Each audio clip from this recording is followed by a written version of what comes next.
All right, what's going on, everybody? Happy Monday. I hope everybody out there had a phenomenal 4th of July weekend. I know I did.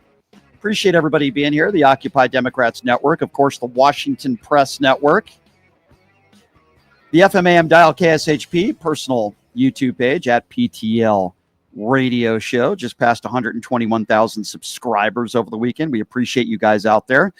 Certainly a lot to get to, a lot to talk about today. And coming up here in just a few minutes, we're going to be joined by Fred Wellman. So Fred Wellman is with Midas Touch. He is a former Army combat veteran, and I've been wanting to get him on the show for a really long time. Full disclosure, I did the Piers Morgan show again earlier today. I think it's probably going to air either today or tomorrow. Adam Mockler joined me, which was great, and battled it out with Jack Posobiec. That was really a fun time. It was a good time, so I appreciate invited back on. We'll play some of those clips probably tomorrow later on in the week. But as I mentioned, Fred Wellman's going to be joining us here in just a few minutes. So there's a lot to get to and a lot to talk about, including this horrible tragedy that took place in Texas and the shortcomings of so many people, including Governor Abbott out there in Texas. And it is interesting, and I find it so interesting that whenever there is a major disaster, whether it be a natural disaster, you name it, the fires in California, they blame Gavin Newsom. The fires in Hawaii, they blame Joe Biden. But all of a sudden, we have this come up here in Texas, and you can't blame Donald Trump. You can't blame Greg Abbott. Well, let me tell you something. And we're going to talk about this today because facts do matter on this show. Donald Trump and Kristi Noem have been talking about dismantling FEMA for years. Donald Trump is the guy who totally dismembered, for lack of a better term, the NOAA. Over 800 people were fired, forced into retirement. And you're telling me that didn't have anything to do with what took place in Texas over the weekend? You'd have to be complicit to believe that, or maybe just an ignorant and ill-informed, biased MAGA supporter. This breaks my heart. And it should break your heart too. And we're supposed to be listening to Ted Cruz and Greg Abbott. I want to remind all of you, Greg Abbott was the guy hours after the Uvalde school massacre that didn't cancel a campaign event because he wanted to count his money before they counted all the bodies in that classroom. And we're supposed to listen to Governor Greg Abbott when it comes to prayer and sympathy. Ted Cruz is the guy, when his state was in an emergency, decided to fly to Cancun with his family. And then when he was caught, he blamed it on his kids. We're supposed to listen to Ted Cruz when it comes to, I don't know, a moral compass and decency. That's what we're supposed to listen to. We're supposed to listen to these two politicians and other MAGA politicians in Texas. I think not. Why weren't these people warned in advance? Why? How is it possible? How is it possible that all these people were not warned hours in advance of this weather that was coming in? Can somebody please explain that to me? Can somebody please explain that to me and tell me why and how? So we're going to be talking a lot about that today. We're going to be talking a lot about the failures of Greg Abbott and what Donald Trump was doing on the 4th of July when dozens of children were unaccounted for. And to talk to us about this and so much more, you know, I love having these guys from Midas Touch on. Ron Filipkowski comes on with me every week. He's going to be joining us tomorrow. I just did the Piers Morgan show with Adam Mockler, who's a very intelligent young man. And I've been wanting to get this guy on for a really long time. His name is Fred Wellman with Midas Touch. He's an Army combat veteran, of course, host of On Democracy Pod.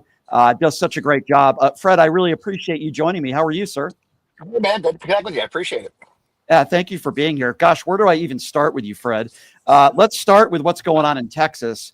What do you make of the fact that it seems like MAGA Republicans always want to make it political when it comes to the wildfires in California or the fires in Hawaii. They want to blame Democrats for everything. But now I guess we're not allowed to criticize Donald Trump or Governor Abbott because we're making it political, right?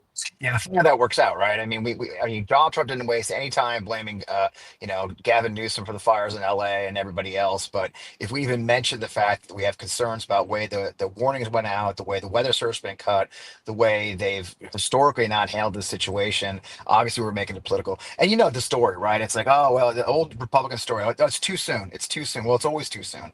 I mean, it was too soon to talk about the murders of two legislators, and a husband, husband and wife in Minnesota. Never got talked about, right?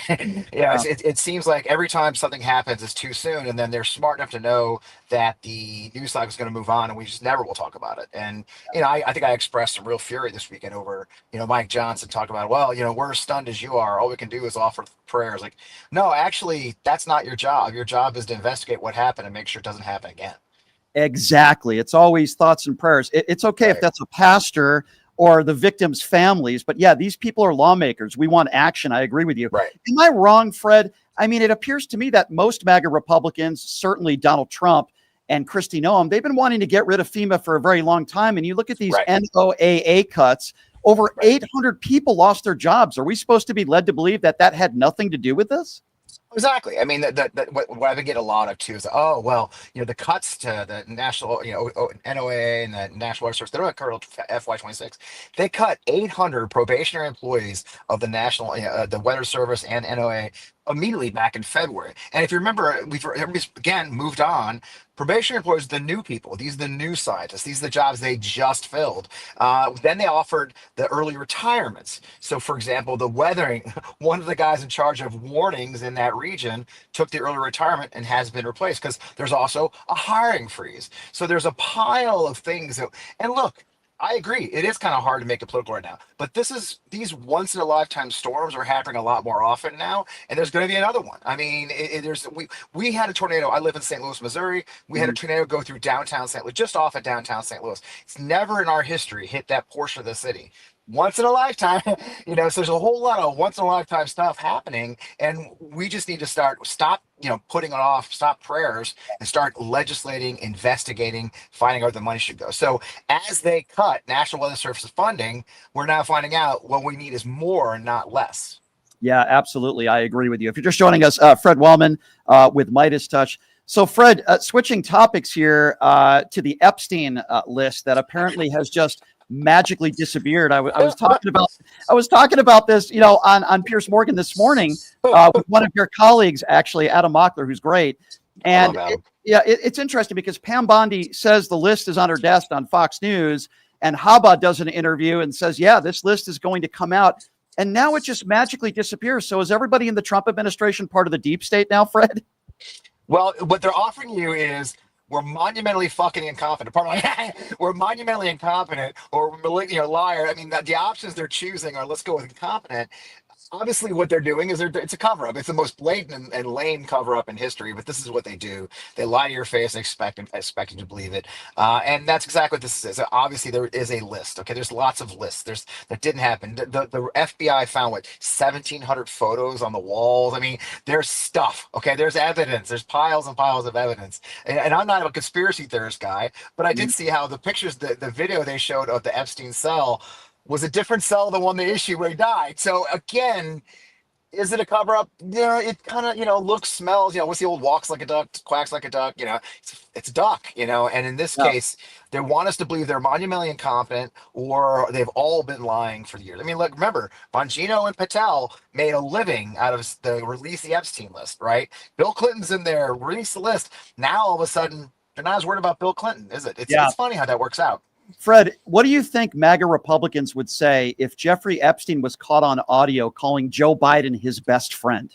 Exactly. I mean, look, you could almost make a whole living out of what would you say if this is a Republican or a Democrat, right? I mean, I've stopped using that because it's just so effing obvious, So these guys get your face. It's like, oh, Texas. Back to what we started talking about is another example. They'd be 5 feet up to Biden's butt about this if it was him. But with Right. Trump, we got to move on. It's not important. Hell yeah, he was playing golf. It's cool. Again, it is a situation where the constant hypocrisy and lies is almost hard to overcome and hard to deal with, but Yeah. you just got to see through it.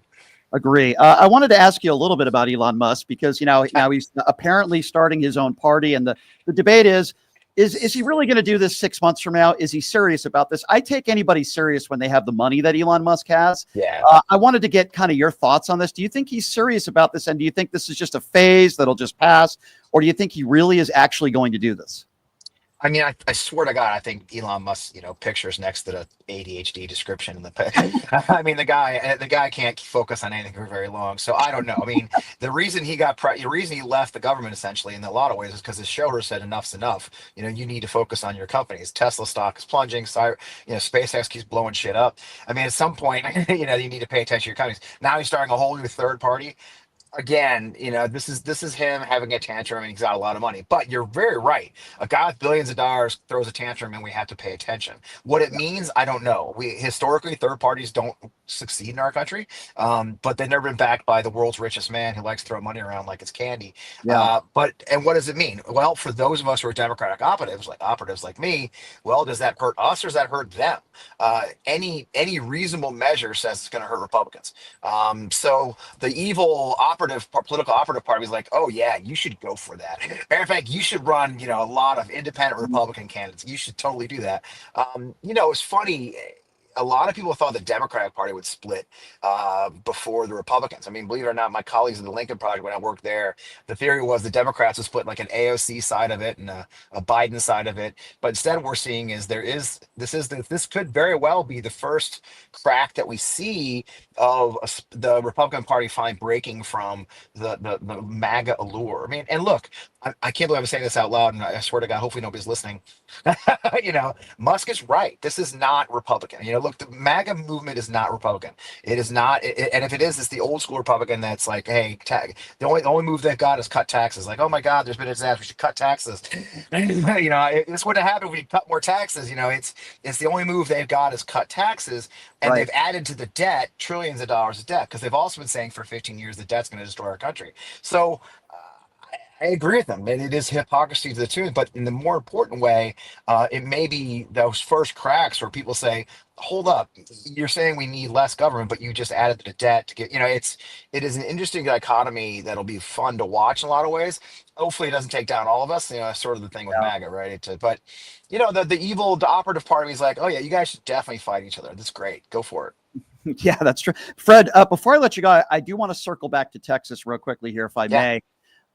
It's interesting because we listened to Ted Cruz today in a press conference talk about empathy, and this is the same guy who went to Cancun when his entire state was in a state of emergency. Right. And then Greg Abbott, if you remember the day of that horrible Uvalde, Texas school massacre, Yeah. where he didn't cancel a campaign event where he was raising money. He was counting his money that night when they didn't even count all the bodies in that classroom. And these are the politicians that we should be listening to today, talking about thoughts and prayers. Fred, I just wanted to get your thoughts on that. And by the way, Donald Trump on the 4th of July, when there were still dozens of children that were unaccounted for, he was doing his stupid MAGA dance and forcefully kissing Melania on the cheek, which was Yep. awkward in itself. But I mean, what do you make of these people? I And can't even. any of those people talk about empathy is ridiculous. Yeah, And them quoting Christianity is ridiculous. I know what's in that Bible. I was raised a good Catholic here in St. Louis, Missouri. I know exactly what's in that Bible. And none of those people show it. Because look, your words don't matter to me, it's your actions. And your actions tell a different story. Now, I don't want Ted Cruz talking about empathy when he's the one like posing the pictures on the Rio Grande River of seeing people drown as they try to cross our country for a better life. These people show no more. Mike Johnson, the hardcore Bible thumper himself, shows nothing. They just turned ICE into one of the largest militaries in the world is our own ICE now. Where more money. I saw a piece today, and of course, memes. Who knows if it's true or not? But 12.8 billion towards affordable housing in America, but now 145 billion to a deportation machine. There is no empathy in these people. Calling something alligator Alcatraz and selling merch about people who are just seeking a better life being eaten by alligators is not empathy. So it's not even I take it with a bit of salt. I take it with the whole goddamn salt sea of all their hypocrisy and lies. There's no empathy, and that's really what's wrong with this country in a lot of ways. It's what's wrong with Elon Musk. It's what's wrong with Donald Trump and the MAGA movement. They've forgotten empathy. Look, if you can't rally yourself to care about children or refugees seeking better lives, if you can't think that healthcare should be given to those in need, then we don't have empathy. You just cut 17 million people off their healthcare, Yep. and you know it's evil because you timed it to only happen after the next election. All right, the tax cuts go in now, but the cuts to healthcare are after you get reelected. So spare me the tears and the crocodile lies when you talk about empathy, when you are going to force millions of people could potentially die. And that's before we talk about USAID, and we literally have people dying overseas from preventable diseases because Elon Musk doesn't like foreign aid. So all Yeah. these people are full of crap. Very, And yeah. and if we could find and if caring about other humans makes me a libtard, go for it. And I'm Yeah. happily a libtard because I was raised again for some reason by an Italian and an Englishman, in a Catholic church that said we should care for others. We should Yeah. care for them. We should welcome refugees into our homes. I Right. served in Iraq.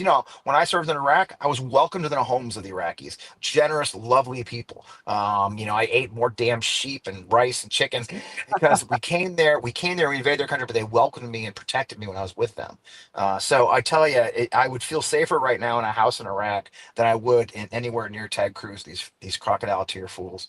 I agree, and yeah, again, to note, you're a former Army Cap veteran. You're a hero, and I'm wondering how difficult it is for you and frustrating to cover a draft dodging coward who calls Yeah. people like you suckers and losers. The stuff he said about John McCain. I mean, it's frustrating for me to have to cover this guy. Somebody like you, who's a hero, who risked everything for this country. I can't imagine how frustrating that must be for you. I would absolutely not call myself a hero. I did my duty. I was blessed to work with actual heroes and know a few who really are. But I did serve 22 years. I went downrange. I went to combat 4 times for this country. It is frustrating to see Trump. It is frustrating to see Pete Hegseth utilize, really just misuse the military as a symbol and as a prop instead of an actual what they're for. They're for defending our country. The idea they're sending 200 Marines to Florida to work with ICE is disgusting to me. At the same time they say we're all about war fighting, then why are you saying 200 Marines just hang out and drive ICE around? This is not about war fighting. This is about a machine that's going to use authoritarianism in our country. So it is very frustrating to me to watch Trump, Hegseth, VA Secretary Collins, who like to wrap themselves in the flag, but then they're rubbing themselves with it too, and it's disgusting. Yeah, it really is. Fred, I love what you do. I've been following you for a long time. I love what the guys at Midas Touch do. Ron Filipowski does my show every week. I love Adam that guy. Mockler, Ron's great. Adam did my show last week. We just did Pierce Morgan together. And I'm really happy to have you on, Fred, because I really love your work and I love what you do. Please keep it up. You've got a great podcast, and there's a reason why you guys are at the top right now as far as the podcast in America. So please keep doing what you're doing, and love to have you on again down the road, my friend. And I really do appreciate your time. Thank you so Hey, you much. got my number. Give me a shout. Good talking to you. Thanks, Fred. Appreciate you, my friend. Cheers. Thank you. Bye That's now. Fred Wallman, everybody. A very modest man. I would certainly call him a hero. He served this country honorably for decades, and host of the On Democracy Pod, a part of Midas Touch, and he does just a wonderful job. So we really do appreciate him coming on. I'd love to have Fred on again down the road. He's a good man. All right, so here's what we are going to do. We are going to take a quick 90-second break. When we come back, how's Donald Trump reacting to these floods? What was he saying? How long did it take for him to make his first public comments? Well, we have those for you. And what is Mike Johnson telling everybody to do? We'll talk a little bit about that. Kristi Noem, how she is defending the government under Donald Trump. It's really incredible with the shortcomings in Texas, where so many innocent people are dead, including children. It's such a horrific story, but there is some blame to go around here. And no, they want to make it political every single time something happens under a Democrat, but I'm going to give you the actual facts on why we should be blaming Donald Trump and members of the Trump administration for what has taken place in Texas. So we're going to get to all that. Plus, it's been 90 days. How many deals have been made? Have we had 90 deals in 90 days? Not quite. So we're going to talk about all that. We'll take a quick break. And of course, we'll be taking some phone calls coming up next as well. You're listening to Pushing the Limits right here on KSHP. Hey, everybody.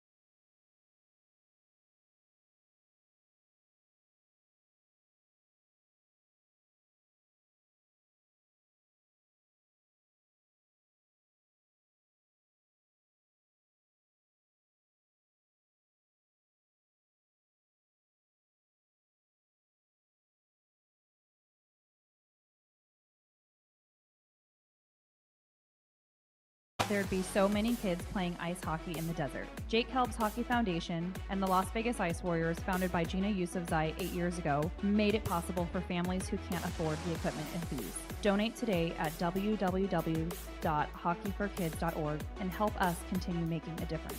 Join us in supporting Jake Helps Hockey Foundation and the Las Vegas Ice Warriors, where every kid gets a shot at the starting line. Just a reminder, our website is www.hockeyforkids.org. You are way too smart, way too talented, way too good to be where you are. You are meant to be making way more money, feel way hotter in your body, and having way more fun. Hi, I'm Nicole Mitchell, and I'm a life coach. I help you get hotter and richer. If that is what you're looking for, you can find me at NicoleMitchell.com. My name, Nicole, is with a K, NicoleMitchell.com. You can reach out to me on my website or on Instagram, and I will be happy to be in touch and figure out what you're looking for and how I can support you in getting there. Have you ever dreamed of having your own radio show or a podcast, but just didn't think it was possible? Well, dreams can come true. Radio U. Radio U is a 5-day course that'll teach you how to acquire your dream show. We'll teach you how to host, how to write commercial, how to interview, how to market, how to write a contract, and most importantly, how to monetize your dream radio show. You'll learn from some of the best in the business with over 75 years in broadcast experience. You'll learn from people like me. And the best part? Every single student will be live on the radio as part of the class. Plus, one student from each class will get their very own radio show. You'll be live on the air right here in Las Vegas. Radio U. The 5-day course is being offered at $699. For more information, give Radio U a call. 702-763-5024. That's 702-763-5024. Or check them out at RadioYOU101.com. All right, welcome back. It is Pushing the Limits on a Monday. Thank you so much for being here. We just had Fred Wellman on from Midas Touch. A couple programming notes for you. Tomorrow on the program, Robbie Roadsteamer is going to be joining us. That's right, the MAGA prankster is going to be joining us on the show tomorrow. He goes all over the country pranking MAGA. He's a lot of fun, so he's going to be joining us tomorrow on the program. Ron Filipowski from Midas Touch will be joining us tomorrow.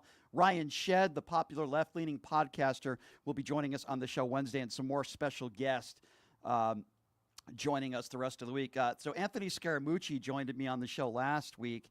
He had not a lot of nice things to say about Caroline Leavitt. They actually played some of that interview I did with the Mooch on CNN over the weekend, which was kind of cool.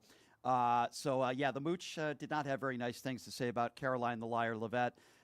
Did the Pierce Morgan show earlier today. I don't know whether they're going to be playing it today or tomorrow, but I was debating Jack Posobiec, and it got very heated with him, as it always gets heated any single time they invite me on a panel with MAGA people. So we're going to have a lot of fun talking about that at some point this week, and we'll play the audio clips for you. That was certainly a lot of fun.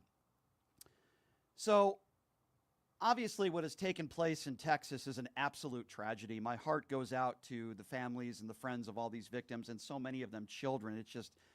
It's just beyond catastrophic, and it just hurts to hear these stories of these families that were torn apart, right? If you're a decent human being, it's going to choke you up, and it's terrible. These were young girls and young children, so many of them that lost their lives. But the way Donald Trump and members of his administration are handling this is they're making excuses. Here's what we know for sure. We know that Donald Trump and his administration gutted the NOAA. Over 800 people were laid off or forced into retirement. You cannot tell me that didn't play some sort of role in what took place over the weekend. We also know that hours before, these families were not warned of this incoming weather that came in. And the number keeps rising. I would imagine it'll probably be over 100 by the end of the day, and I wish that wasn't the case. And so many of these people, children, one person is too many to lose. These were young children who had their entire lives ahead of them. And we keep hearing from MAGA Republicans, now's not the time to talk about politics. We hear this after, a mass shooting event. We hear the same thing, now's not the time to be talking about gun control. Well, Now's exactly the time to be talking about the failures, because every single time something happens under a Democrat president, under a Democrat governor, that's all they want to do is make it political. But the fact of the matter is that there's one party that supports FEMA and there's another party that wants to abolish FEMA. I think you know what I'm talking about here. Donald Trump and Kristi Noem want to get rid of FEMA altogether. Donald Trump is the guy that gutted the NOAA with these Doge cuts. And on July 4th, when dozens of children were unaccounted for, it was Donald Trump who was dancing on the 4th of July and forcing his contractual wife to get within a few feet of him. Didn't say one thing about these floods until the following day, where he was asked about the floods, and this is so heartwarming. Listen to what Donald Trump had to say about it. Anything to say about the floods in Texas? Oh, that's terrible. The floods? It's shocking. They don't know the answer yet as to how many people, but it looks like some young people have died. Will there be any federal aid for them? Oh, yeah, sure. We'll take care of it. We're working with the governor. We're working with the governor. It's a terrible thing. Yeah, it's a terrible thing. We're working with the governor. Boy, that's really heartwarming, Mr. President. Going to be playing golf today? You see, because if this happened under Joe Biden, 24/7, Fox News, OAN Newsmax, you guys would be attacking Democrats 24/7. But you see, the proof is in the pudding here. It's in the pudding. You gutted the NOAA. Now we have this horrific tragedy where so many people have lost their lives. You gutted the FAA. We've had more plane crashes in the last 6 months than we've had in the last 6 years. Is that just a coincidence? Or are you going to blame the Joe Biden administration? Yeah, here's Donald Trump trying to blame I'm not making this up because we have the audio to prove it to you. This is Donald Trump trying to blame the Joe Biden administration when he's been president for 6 months on what has taken place in Texas and all these families and these innocent people losing their lives and they didn't get the warnings. And somehow Donald Trump is trying to blame Joe Biden. Listen to this. Are you investigating whether some of the cuts to the federal government left key vacancies at the National Weather Service or in the emergency coordination? No, they did not. They didn't. I'll tell you, if you look at that what a situation that all is, and that was really the Biden setup. That was not our setup, but I wouldn't blame Biden for it either. I would just say this is a 100-year catastrophe, and it's just so horrible to watch. Yeah. I wouldn't blame Biden for it either, but let's say this was Biden's fault, but I won't blame him for it. Takes absolutely no responsible. So I guess my question to MAGA is it ever Donald Trump's fault? If anything happens under his watch, will he ever take responsibility? Will you blame Donald Trump for anything? And it's not the job of politicians to be praying. You want to go home and pray, you go ahead and do that. But it's the job of elected officials and politicians to act, to be lawmakers, to actually help people, to give aid to people. But if you ask Mike Johnson about the Texas floods, what does he want everybody to do? Pray. Have a listen to this. State and federal resources have just poured into that area. Is there anything more that can be done congressionally, legislatively to help these folks? In a moment like this, we feel just as helpless as everyone else does. I've talked to my colleagues there in Texas, Chip Roy and August Pfluger, whose families, that's Chip's district. August's daughters were at the camp. We also had Betty Carter of Georgia, had grandchildren there. It touches so many families, and all we know to do at this moment is pray. Every available resource has been deployed. The president, of course, is dialed in and watching this develop moment by moment as we are, and we'll handle supplemental funding requests as they come in. But right now, they're still trying to do rescue and recovery, and our hearts go out to all of them. Interesting, isn't it? When a catastrophic event happens, why is it always MAGA Republicans that want to talk about praying? Well, guess what? If you want to pray, you go ahead and pray. Hey, dummy, you're a lawmaker. You're supposed to act. You guys are the ones that want to get rid of FEMA. You guys are the ones with Doge that cut the NOAA. Over 800 employees were either forced into retirement, resigned, fired, you name it. And we want to hear from you telling us to pray? No, that's for the pastors. The victims' families and friends, if they want to pray, let them pray. That's not for you to tell us to do. Your job is to act and help. And every single time there is a tragedy, thoughts and prayers, thoughts and prayers. But Republicans don't do anything. In fact, they want to take away benefits. And make no mistake about it, The benefits that are being taken away from FEMA to help victims are going into crocodile Alcatraz, alligator Alcatraz. So many of these people that are nonviolent criminals, by the way.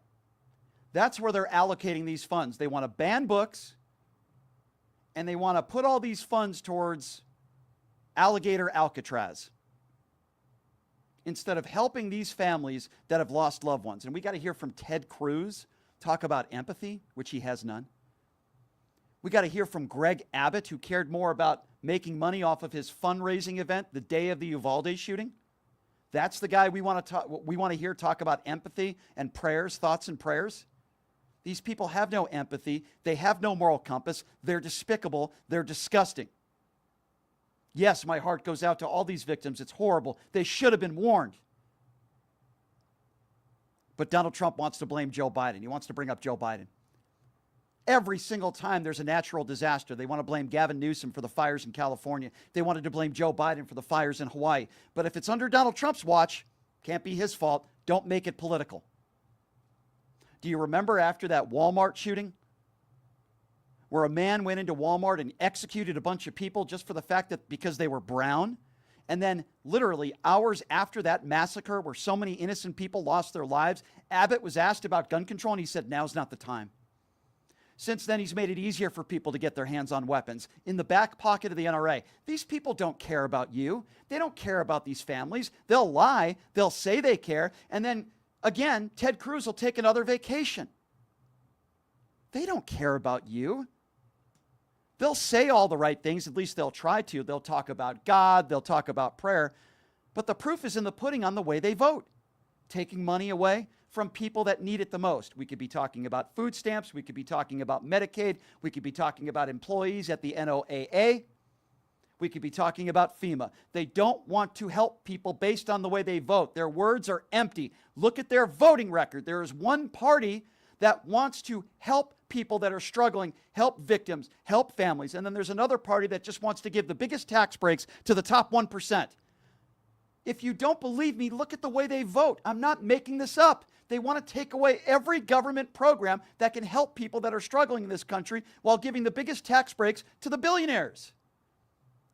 And we're supposed to listen to Ted Cruz? We're supposed to listen to Greg Abbott? We're supposed to listen to Donald Trump? These are the last people that I want to listen to. Just look at the way they vote, let alone the fact that they have zero empathy.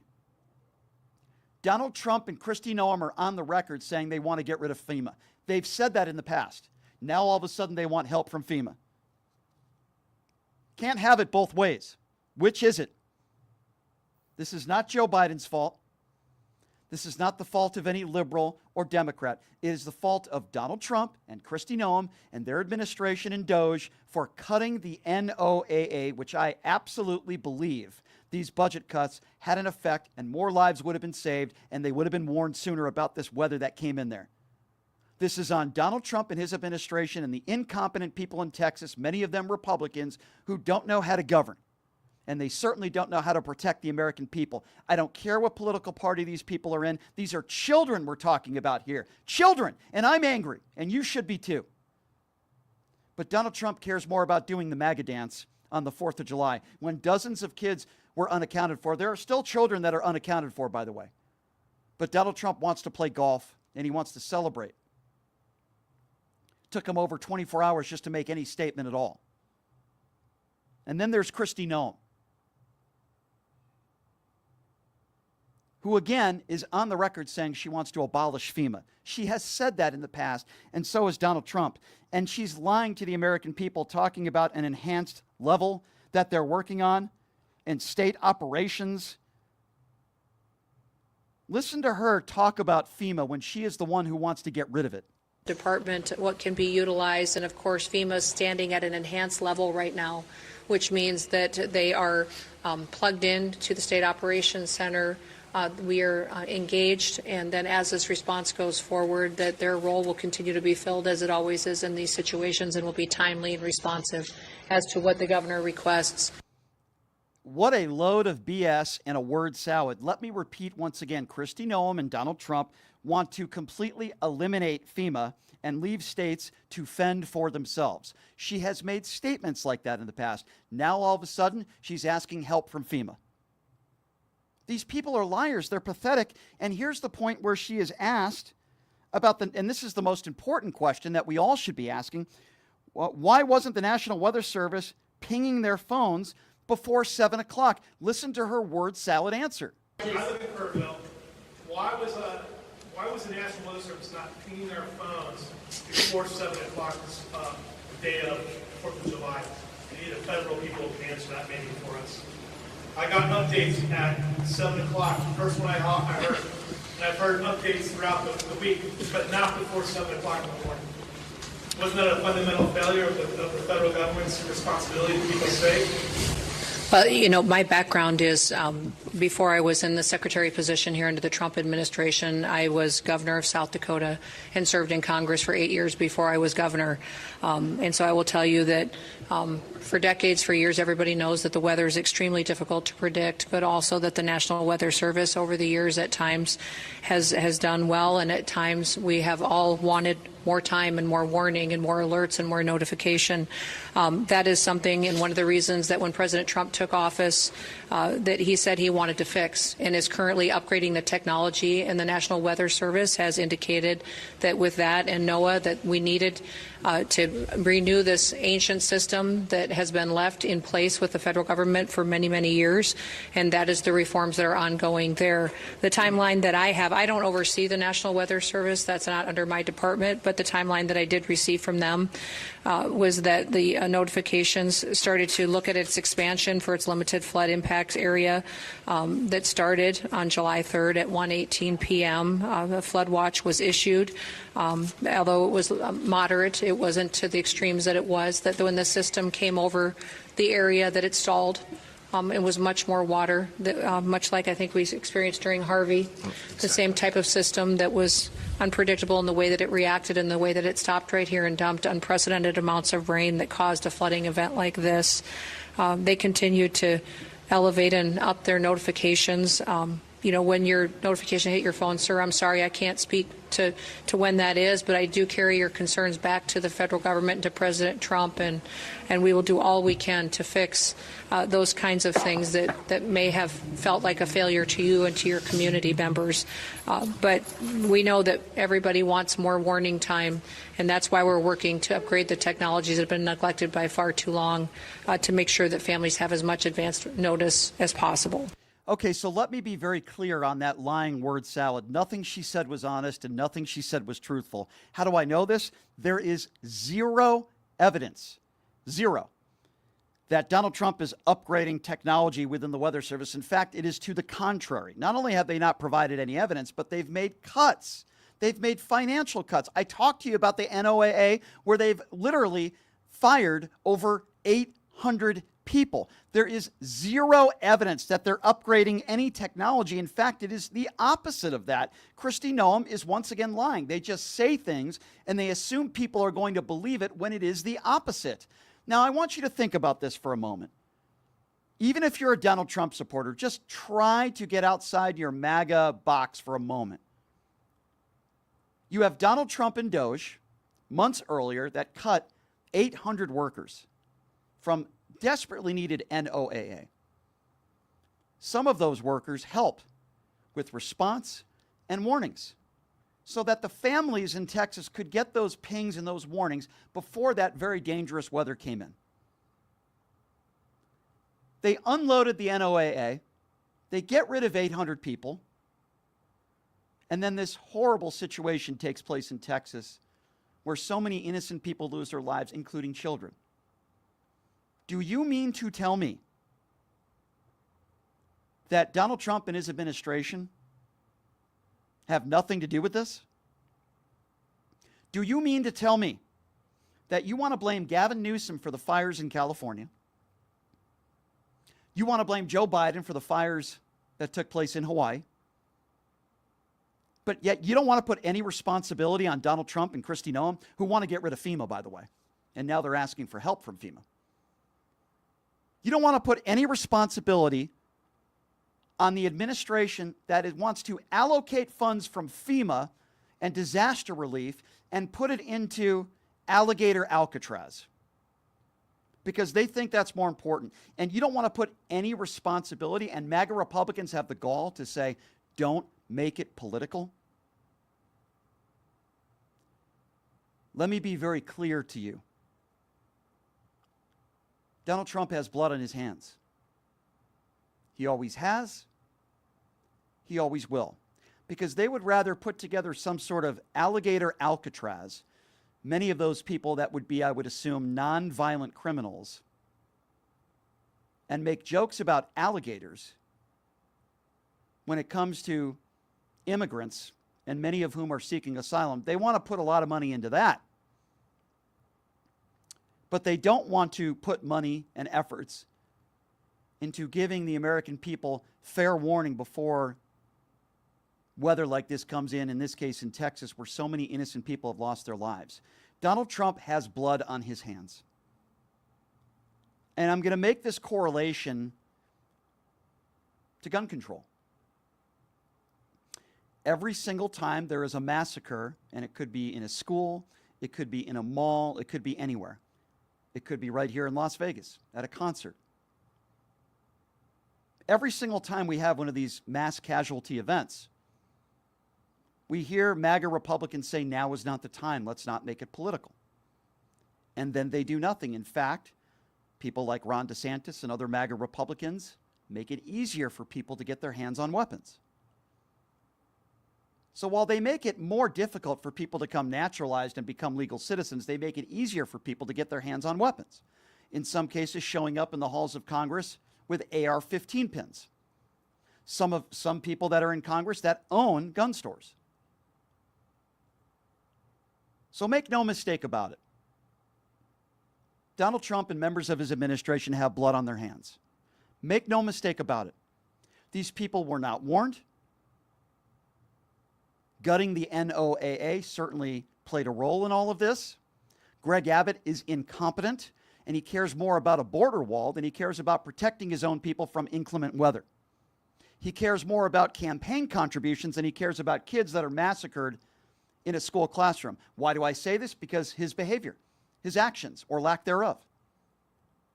And these are the people that want to talk to us about empathy. These are the people like Ted Cruz that want to tell us to pray. These are the people that want to preach to us how their heart goes out to the families of the victims, when Ted Cruz was on another vacation, by the way, a few days ago, according to the New York Post.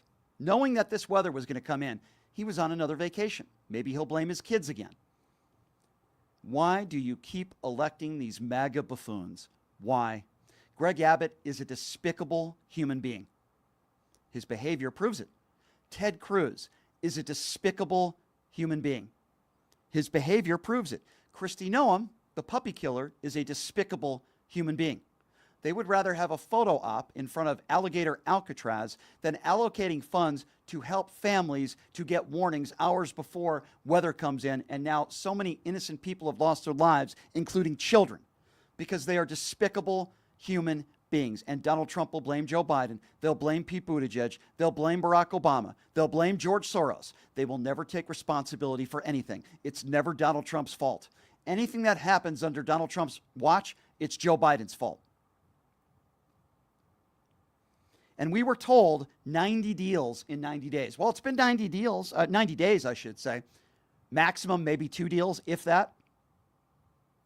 So the Trump administration, once again, is shifting rhetoric on these trade deals, because we had Caroline Leavitt saying that the phones were ringing off the hook. We had Donald Trump saying that they're all kissing his ass. Do you remember that? That was just several months ago.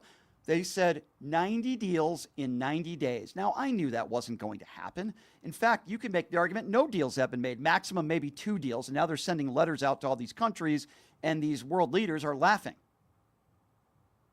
This is what Caroline Leavitt had to say just a few months ago about all these deals that were going to be made. And then we hear what Besant has to say about that today. Have a listen to this spin. And now the rest of the world is calling our administration. The phones are ringing off the hook because they need the United States of America, not just our economy and our market, but they need us to continue providing peace around this world. And they know that they are indebted to us for the stability that we have provided in their own countries for decades. And the president has made that very clear. When you talk about these letters and you talk about kind of the 90 deals in 90 days, or at least the president did back in April, so far that we've seen 3, and they're not concrete deals the way that we're used to seeing trade deals. They're frameworks. Mm-hmm. The president has a reputation, self-described deal maker. So why haven't we seen the kind of deals that he promised in the last 90 days? Again, he didn't promise this, and when we send out the 100 letters to these countries, that will set their tariff rate. So we're going to have 100 done in the next few days. And but that's not a deal, that's a threat. No, that's the level. That's the deal. If you want to trade with the United States, this is... But that's not a negotiation, that's just a many of these countries never even contacted us. Wait a second. What do you mean many of these countries never contacted you? A couple months ago, Trump said all these countries were kissing his ass. A couple months ago, I just played the audio. Caroline Leavitt said the art of the deal. 90 deals in 90 days. And then Besant is saying Trump never promised this? What are you talking about? How many times did you hear members of the administration, including Donald Trump, say 90 deals in 90 days? They said it every single day until they finally realized that, ooh, this is going to be harder than we thought. And we've had, 2 deals that have been made. It's crazy. It's insane. In the history of our country. And don't let some of these politicians go around saying, because I'm telling you, these countries are calling us up, kissing my ass. They are dying to make a deal. Please, sir, make a deal. Wait. I'll do anything. I'll do anything, sir. Wait. If they're all kissing his ass, then why is Besant saying something different now? Gosh, that is really interesting, isn't it? That's a threat. No, that's the level. That's the deal. If you want to trade with the United States, this is... But that's not a negotiation, that's just a many of these countries never even contacted us. Wait, what? Many of these countries never even contacted us. A couple months ago, Donald Trump said they're all kissing his ass. So what's the truth? What's really going on here? Ladies and gentlemen, this is the Trump administration. There was never going to be 90 deals in 90 days. The Doge cuts to the NOAA are a part of the reason why we had this horrible situation take place in Texas where so many innocent people lost their lives, including kids. The tariffs are blowing up in Donald Trump's faces, and we, the American consumer, are the ones that are suffering because of it. They're focused on alligator Alcatraz and banning books and going after trans people. Meanwhile, the economy is in shambles. We are headed towards a recession. They're giving the biggest tax breaks to the top 1% in the history of this country. About 16 to 17 million people are going to lose their Medicaid. A lot of people are going to lose their food stamps. The rich get richer, the poor get poorer. They go after some of the most vulnerable people in this country. But let's be fair here. This isn't just MAGA Republicans. These are Republicans in general. Because in the history of this country, Republicans are the ones that vote against government programs that can help people. Welfare, maternity leave, food stamps. They vote against basically every single government program that can help people in this country that are suffering while catering to the rich. This isn't just Donald Trump. This isn't just MAGA Republicans. For the most part, these are Republicans in general. You have one party that wants to help people that are struggling. You have one party that wants to help those that are living paycheck to paycheck, help those that are unemployed, whether it be unemployment benefits or welfare or food stamps or health care. And some of you voted for the guy that wants to take your health care away. And if the excuse is, well, you know what? People need to get to work. It's not a legitimate excuse. Why? I'll tell you why. Look up the stats if you don't believe me. 30% of people in this country that are working are not offered health care benefits. And if you are offered health care benefits, about half of you can't afford it. I think the number was somewhere around 49%. So you can't use that excuse people are lazy. They do the same thing with welfare and food stamps and everything else. It's their excuse for not wanting to help people that are suffering while giving the biggest tax breaks to CEOs of Fortune 500 companies. This is the Republican Party. They don't care about people that are struggling. They certainly don't care about minorities that are trying to come into this country seeking asylum. But if you're 100% white from South Africa, come on in. You have ICE agents throughout the country that are not identifying themselves, that are deporting people without any due process. They're doing it in synagogues. They're doing it in churches. They're doing it in front of a Home Depot. They're doing it everywhere. And they don't care. Because to them, that's what makes America great again. No, to me, that's not what makes America great. What makes America great is that we accept everyone.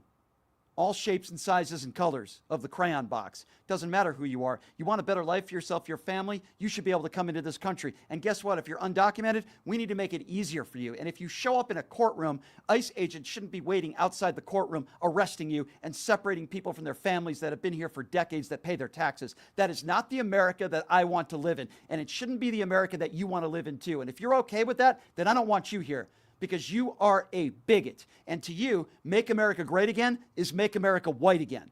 That's not the America that I want to live in, and it shouldn't be the America that you want to live in either. The number to call if you want to be a part of the conversation. I'm going to open up the phone lines now, 702-221-7283. Again, that number, if you want to join the conversation, now's the time to do it. That number is 702-221-7283. Again, that's 702-221-SAVE. This portion of the program brought to you by Jackson's Bar and Grill. Man, they have some great promotions this month.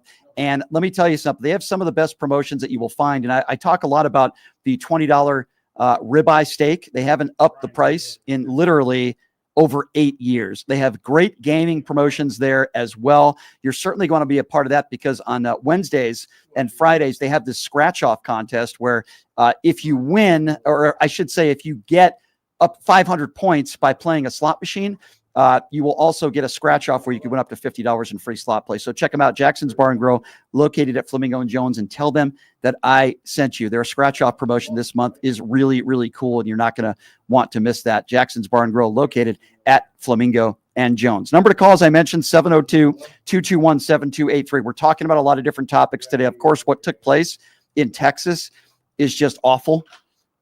Innocent people losing their lives, including children. It's just, it's horrible.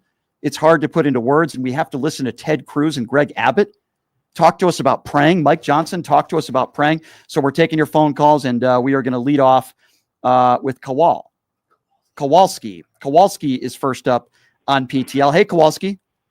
How you doing today, Brian? Hey, good. What's on your mind? Oh boy, are we great yet? Is this a joke?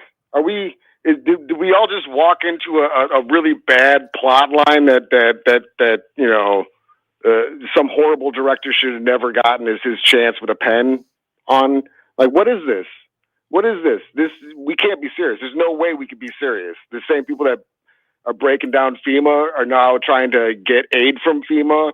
The same folks who broke this all apart are trying to blame somebody that's just not there, that built this. I can't wrap my head around this, brother. It's it's such a horrible tragedy in Texas, but you're right. Kristi Noem and Donald Trump have spoke openly about abolishing FEMA altogether, and now they're asking for help. They want the states to fend for themselves, and they don't want FEMA involved, but yet now Kristi Noem is holding press conferences talking about FEMA. It's insane. Yeah, and she's lying.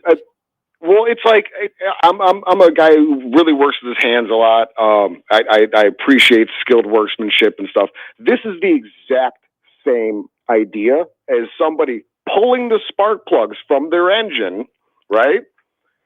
Well, and then crimping the fuel line, and then wondering why it doesn't go up the same hills it used to. And what's really blaming the previous owner. I agree with you. And what's really sad, and I appreciate the call, Kowalski. Thank you. What's so tragic is, listen, some of these people that lost their lives voted for Donald Trump. And listen, it shouldn't matter. I don't care who you voted for. I don't want innocent people to lose their lives, especially children. My goodness. But some of these people voted for Donald Trump. Would this have happened if Kamala Harris won the presidency? I can guarantee you that she certainly wouldn't have cut the NOAA. She wouldn't have laid off 800 people. I guarantee you they wouldn't be talking about getting rid of FEMA. It's just, it's such a tragedy, and it's so awful. And my heart goes out to the families, but I don't want to hear Mike Johnson talk about prayer. I don't want to hear Ted Cruz talk about prayer. I don't want to hear Greg Abbott talk about prayer. I want them to act. I want action from these politicians. 702-221-7283. Let's go to Mark. Mark is next up on PTL. Hi, Mark. Hey, Brian. Two quick things. One on healthcare.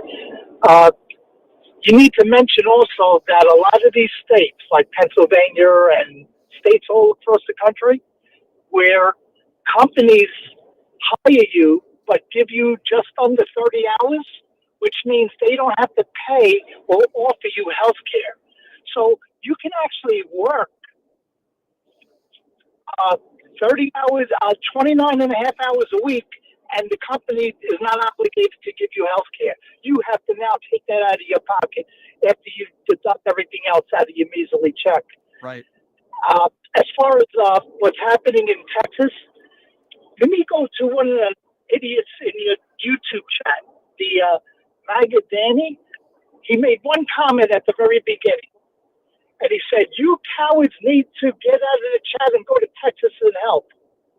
Well, Danny, I remember you laughing when you were blaming Democrats about the fires in California.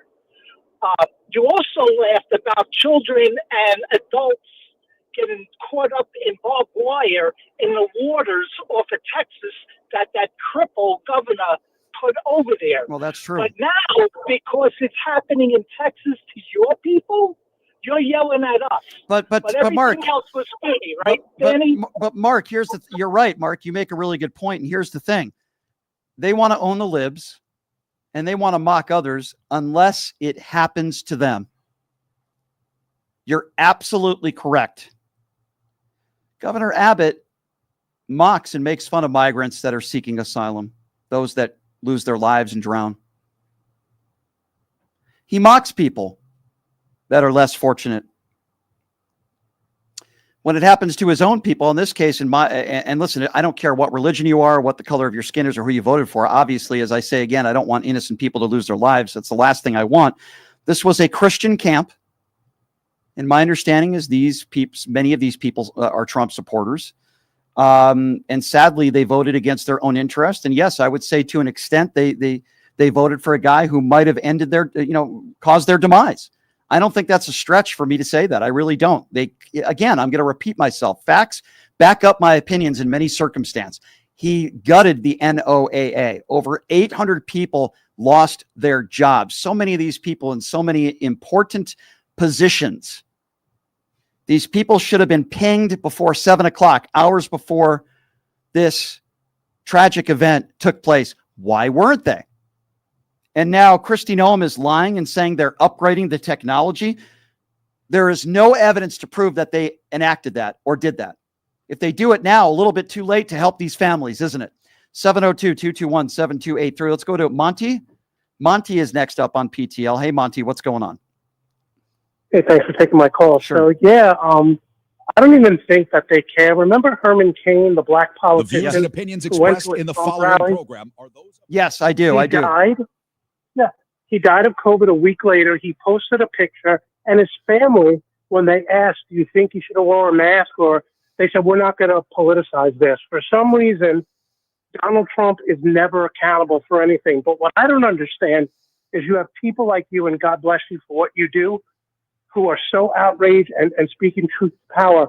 Where the Dodgers organization, when over 20% of their fan base is Latino, where the Tampa Bay Bucks, where the Florida Marlins, where Hispanics make up a predominant fan base, and they're not speaking out. It's like people like you, forget about the mainstream media, they're more outraged than owners of sports, athletes. Where are the leaders in this country? I think that's Hakeem Jeffries? I think that's a really, you bring up Hakeem Jeffries. I got to tell you something. When I listened to Ted Cruz speak this morning, I almost broke my TV. I was so outraged. I mean, I have to listen to Ted Cruz, the guy who goes to Cancun when the entire state's in an emergency.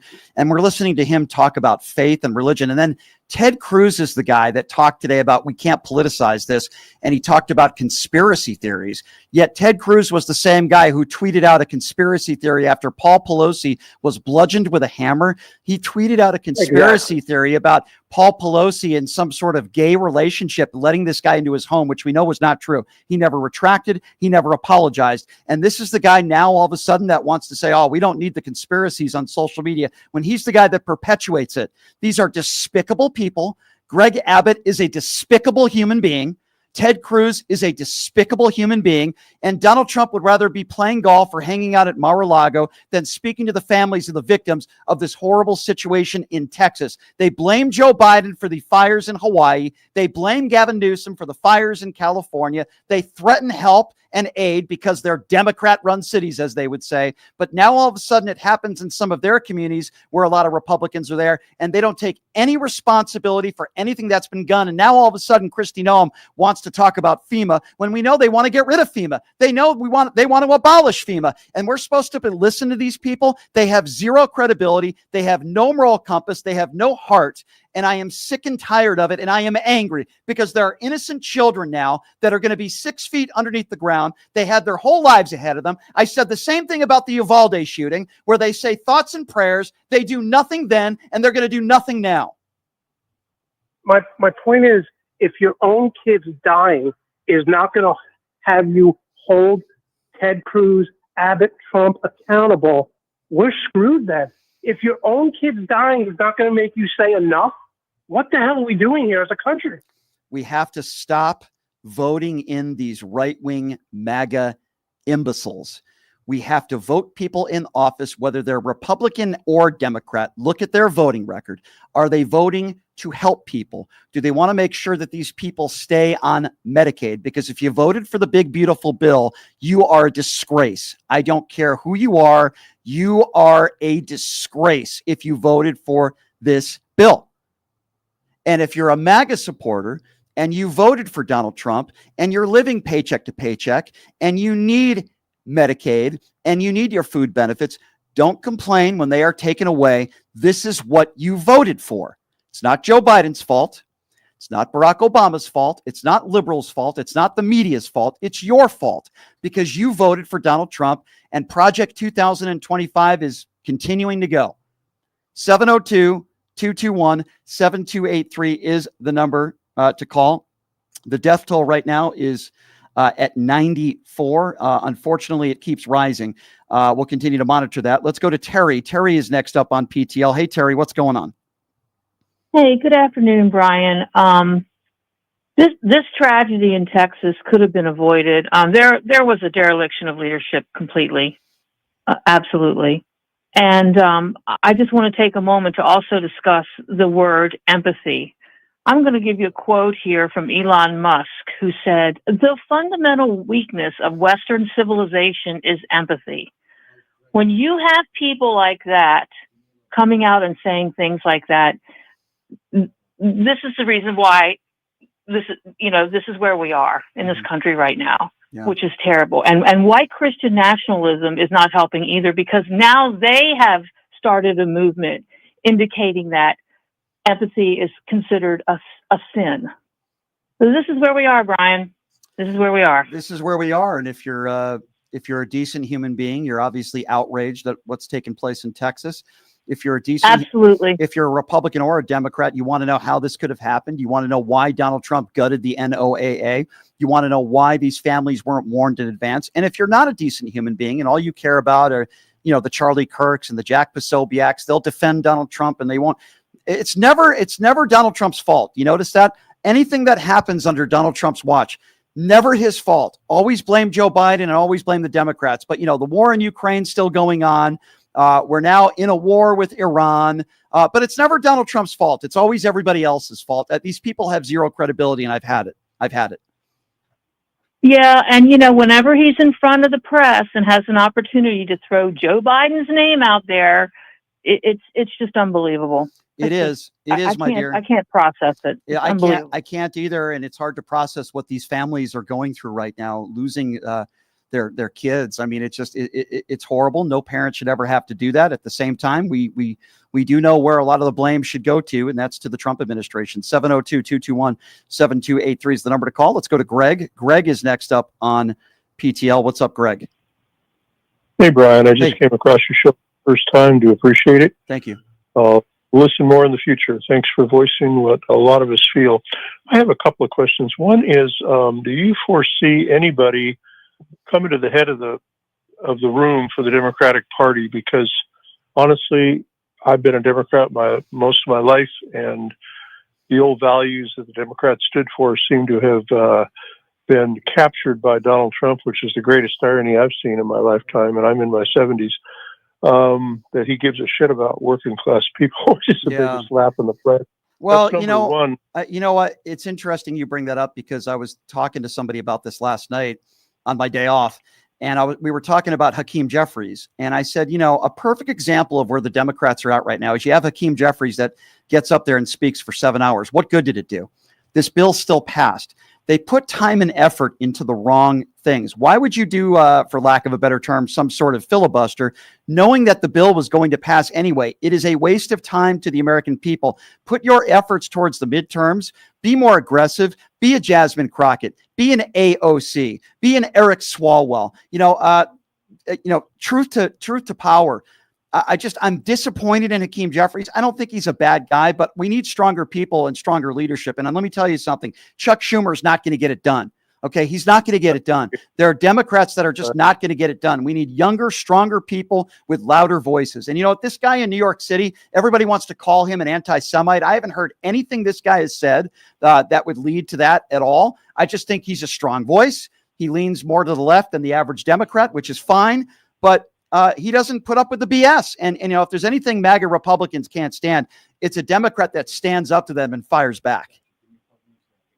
My other question has to do with this, and I agree with everything you've said, is why have the Democrats or whoever might be responsible for shining a light on the fact that Melania Trump came here on a legal visa, came here on a genius visa for her, past talents as an escort and semi-nude B-grade model, and why hasn't the fact that 3 of his children were born to a woman who wasn't a citizen? That's also true. And if you want to talk, and thank you for the call, sir, I appreciate you.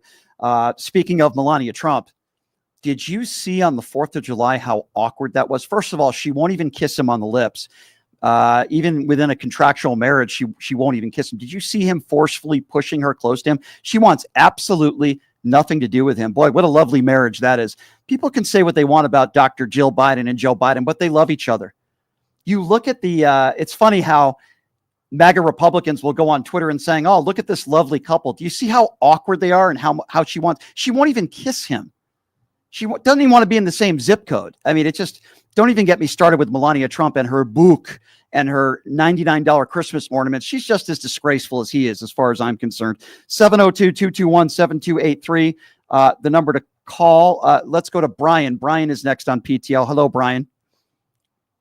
Hello, Brian. I'm one of your now a frequent caller. I have been born and raised here in Texas. Let me give you a little background on where, if the people, if you or the people don't really know where this place is, but tell you exactly where it is. The place is in Kerrville, which is about 50 miles northwest of San Antonio. Mm-hmm. And it's about 80 miles west of Austin. That area is known as the Hill Country. Mm-hmm. That's also where they make the wines, in Texas. That's the Texas wine country too. Fredericksburg, Lake Travis, that whole Comfort, that whole area, which ironically 30 years ago, same thing happened in Comfort too. There was another flood there too. But anyway, guess who represents this district? Who's that? Chip Roy. Oh my God. Yeah. I'm about 4 hours away. I live in Dallas. My representative is Jasmine Crockett. Thank God. But Chip Roy represents this district. And guess what Chip Roy voted to do? Tell me. When it comes to the infrastructure and, gutting NOAA, National Weather Service, all of these important government agencies that Doge was taking an axe to. Guess how he voted on all of those issues? Guaranteed he aligned with MAGA Republicans and Donald Trump on everything in Doge. I would guarantee it. Ding, ding, ding, ding, ding, ding, ding. He did. Yep. Everything voted to cut. His own constituents. But you know in what? that county, which is Kerr County. But you know what, my friend? This isn't just MAGA Republicans. I've been trying to emphasize this lately. This is the way Republicans vote consistently. They vote against hardworking everyday Americans. When it comes to tax cuts for the richest Americans, they want to give those tax loopholes to CEOs of Fortune 500 companies. They're against maternity leave. They're against welfare. They're against food stamps. This is the way Republicans have voted constantly way before Donald Trump got into office. Now, it's probably worse now. It's more a fringe group of Republicans now, but this is the way they've been voting. Which party is the party that started a system of welfare and food stamps and helping less fortunate? Democrats are not perfect, but they are the party that want to help people that are struggling, living paycheck to paycheck. They are the party that want to give an easier pathway to citizenship for brown people that want to come into this country. There is one party that is bigoted in nature. They're anti-gay, they're anti-trans, they're anti-brown, they're anti-immigrant, and they certainly are anti-giving tax breaks for middle class and people that are struggling, living paycheck to paycheck. They're called Republicans, and they were doing this way before Donald Trump got into public office. Well, you're right. I mean, you listen. I don't disagree with anything you said, but you asked a question earlier, and you called Darlene the MAGA destroyer, and that she is. But I'm telling you, I think I can give her a run for her money because I cannot stand these people. But I'm gonna let her have it though. But I will say this. The question that you asked was, why do you keep voting these bozos in office? Why do people keep voting these idiots in office? It's because of one of four reasons. You're either racist, sexist, misogynistic, or you're a bigot. Guess what? Trump is all four. There is no other answer. Trump is all four. And his behavior proves that. And so many that work for Donald Trump, whether it be Stephen Miller or Caroline Leavitt, they are all four. I agree with you, my friend, and I appreciate your call. It's good to hear from you. Thank you so much. Great phone call. Please stay safe out there in Texas, my friend. 702-221-7283. David is next on PTL. What's up, David? Hey, Brian. It's good to talk to you again, but I have two questions for you, actually. Okay. One is, I'm already subscribed to your channel, but how else can I support you? Because I truly enjoy the work you're doing. Well, David, I appreciate you asking, and I appreciate that very much. You go to my website, pushingthelimits.live. You can make I do sell merchandise on there. You can make donations on there. It doesn't matter what it is, $5 a month, $10 a month, $20 a month. Pushingthelimits.live. There's a little icon there and a thing that you can press. It'll take like 2 minutes of your time. That's the best way to support what I do. Of course, on the YouTube super chat, which we're going to get to here in a little bit. But yep, pushingthelimits.live is the best way to support what I do, donations, and we sell merchandise on there, and spread the word, brother. That's another great thing you can do. Get your friends to listen and subscribe to my YouTube channel. And I appreciate you asking. That means a lot. Thank you. We're an independently owned radio show. I'm my own boss.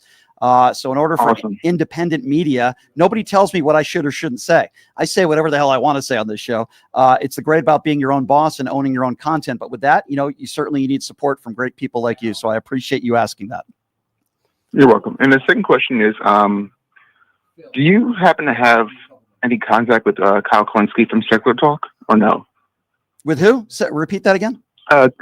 Kyle Kulinski from Secular Talk, the YouTube channel. I don't think I've ever gotten in contact with him before, but I certainly can try. I always listen to people who make suggestions for me, so I could definitely try to look him up and see what I can do. The best thing people can do for me if they have a guest suggestion is to email me their contact. If you have somebody's contact, email me their contact, and then I'll look into it. Kyle Kulinski, who you're talking about. Yeah, that's somebody that I would. Yeah. I am familiar with his content, and I would love to get Kyle on the show. Sure.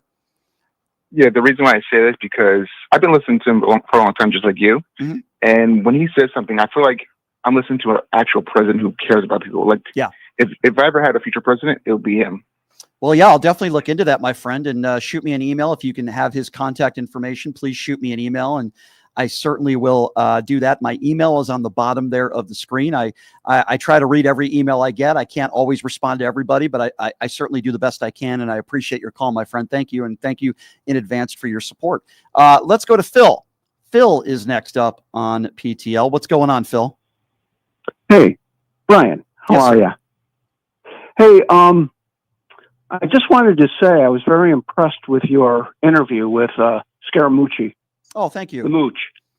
Thank you. Mooch is a great guy. The guy is brilliant. Yep. He's got a lot of great ideas. I think he hit the nail on the head about our politics, how we should listen to one another, so on and so on. Yeah, I think to an extent. So while I understand where Anthony Scaramucci is coming from, I cannot have a respectful conversation with somebody who says Donald Trump won the 2020 election. I cannot have a respectful conversation with somebody that is okay with ICE agents separating families, not identifying themselves in front of courtrooms and in front of Home Depot. I can't have a respectful conversation with somebody that thinks Donald Trump is the next Messiah or buys Donald Trump Bibles. I'll let Anthony Scaramucci do that. I'm going to be honest with you. I don't have the patience to do it. I think a lot of these people are very ill-informed and uneducated, and many of them don't have a moral compass. Those are people that are gone. They're lost. They have zero credibility. Yes, there are maybe some Republicans that you can reach out to, and I try to have those conversations. But I just think there's such a large portion of MAGA Republicans today that support Donald Trump that are just a waste of time. I really feel that way. Well,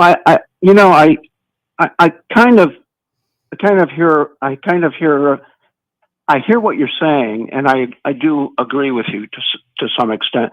But you know what I think, Brian? I think you're in the wrong business. I think you should run for office. I really do. I appreciate. Honest to God. I appreciate you saying that.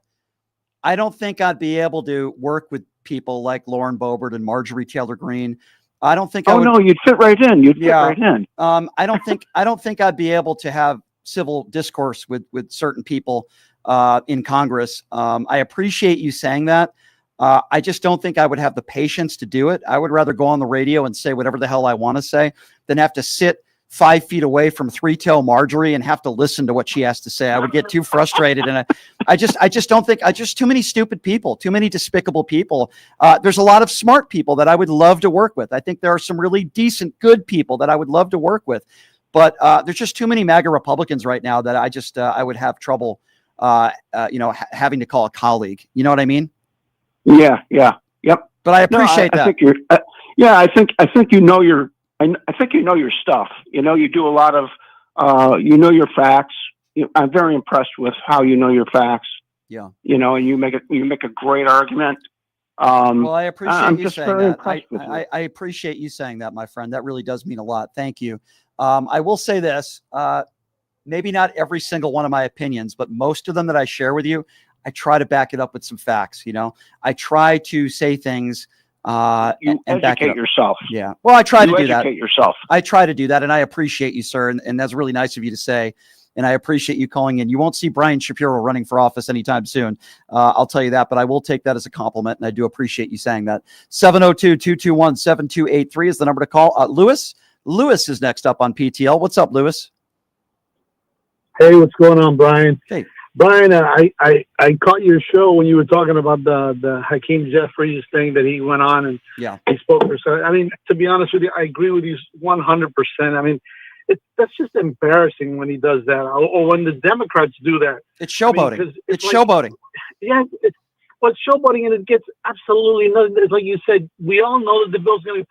I mean, what good does that do? It's ridiculous, and it just shows no backbone. I mean. And the reason I called is because it was funny because I said, wow, that's exactly what I wanted to talk to you about. I was thinking about it over the weekend that, we got to get tougher in the Democratic Party. I mean, I'm tired of getting emails telling me about, we're going to these town halls. These town halls, first of all, when these Democrats are going to these red districts and they're doing these town halls, most of the times the audience that they're getting are Democrats. Yeah. Most, I would say 90% Democrats. So they're preaching to the choir. It's ridiculous. It's a waste of time. What did that accomplish? And that's why Lewis, that's why I get frustrated when people sometimes call into the show and say we need to impeach Trump again. I say that what good did that do the first and second go around? What Democrats and independents and people that are upset like you and I where this country's headed, what we need to focus on is what will actually make a difference. And Hakeem Jeffries getting up there for 7 hours, it literally accomplished nothing. It didn't get anything done.